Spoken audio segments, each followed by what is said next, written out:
J'ai décidé de me remettre au stun plus de 5 ans après avoir arrêté. Donc pour ça, il me faut une moto. Bon, j'ai trouvé une moto. Aprilia SX50. Alors aujourd'hui, on s'attaque à la partie cible. Donc la suite, c'est le remontage. Le faisceau. Il n'y a plus qu'à essayer.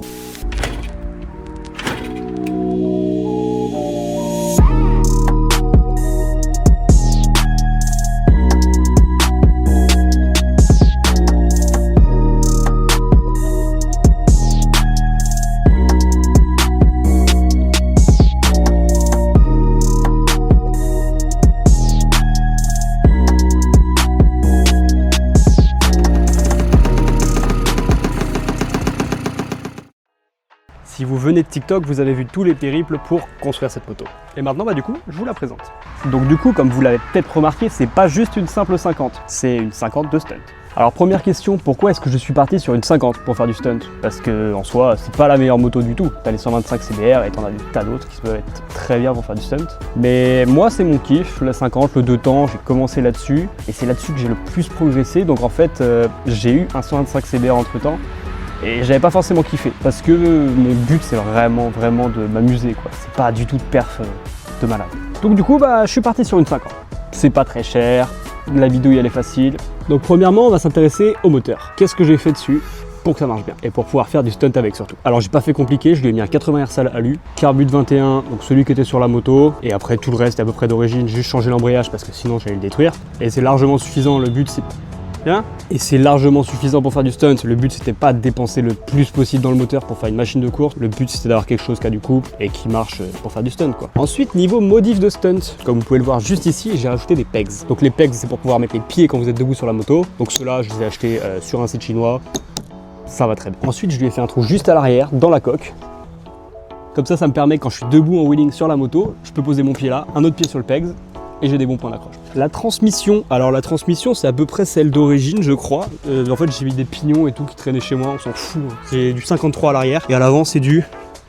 pas beaucoup, c'est du 11. Je crois que ça va pas être suffisant du tout mais on va voir. Ici j'ai réussi à mettre des pegs de protection, comme ça si je tombe ça casse pas tout quoi. Pratique, non? Pas mal non. Pour ce qui est du guidon, je vais installer un frein arrière au guidon, donc pour pouvoir être debout en wheeling sur la moto et avoir un frein quoi, parce que sinon... c'est la merde. Et juste en haut, on a l'embrayage qui est prenable à un doigt. T'as une démultiplication là-dedans en fait, ce qui fait que du coup l'embrayage est tout souple. Pour la droite, je me suis pas vraiment fait chier, je lui ai mis un tirage rapide assez classique, changé les câbles et tout ça, et c'est nickel. Qu'est-ce que vous pensez de la petite face avant? Moi j'aime bien moi. Après ça traînait dans mon garage tout ça, mais ça me plaît. Relié au guidon, il nous faut un frein arrière. Parce que d'origine on a qu'un petit étrier nul, et le disque est tout petit. Donc en fait au doigt t'as pas de feeling, ça freine pas quoi. Du coup j'ai acheté ce petit truc, c'est chinois, mais bon, c'est pas cher. Et je trouve que c'est plutôt bien fini pour le prix. Je crois que c'était 80 €, quelque chose comme ça. Donc c'est cool de fou. Je lui ai changé le disque aussi parce que le disque d'origine est tout petit. Ça doit être un 180 et là j'ai dû mettre un 230. Donc le disque est beaucoup plus gros quoi. Et du coup là on a deux étriers. Donc un pour le frein arrière au pied, classique. Sauf qu'on passe d'un simple piston à 4 pistons. Et celui au guidon qui est exactement le même. Mais du coup on a un feeling incroyable au doigt. Et ça freine, ça bloque bien. Le freinage avant je l'ai laissé d'origine. Ça marche très bien. Il est déjà beaucoup trop grand donc nickel. En plus, je suis totalement nul en stoppie. Inutile. Ce qui est du pot d'échappement, j'ai remis celui qui était avec la moto. C'est un pot qui est trop petit pour mon kit et globalement, il n'est pas dans un bon état. Mais bon, pour commencer, ça fera l'affaire. J'ai peut-être un projet avec un autre pot, mais il va falloir que je fasse de la bidouille. Comme vous l'avez peut-être vu dans les plans de coupe, je lui ai mis un petit ventilateur sur le radiateur. Alors pourquoi? Parce qu'en fait, quand tu fais du stunt, tu roules à très basse vitesse. Et le principe même d'un radiateur, c'est de refroidir la moto quand tu vas vite, quoi. Enfin, de l'air, plus tu vas vite, plus il y a de l'air qui rentre, plus ça refroidit. Donc quand tu es en wheeling à 10 km/h, l'air, elle rentre pas du tout. Ça fait 5 ans que j'ai pas roulé, donc il va falloir que je m'y remette parce que là, je pense que je pars de très loin. Le réglage carbu est catastrophique, la moto est très grasse car c'est un de ses premiers démarrages et je pense qu'il va falloir que je change encore quelques pièces pour que ça marche nickel. Mais vous inquiétez pas, on verra ça ensemble.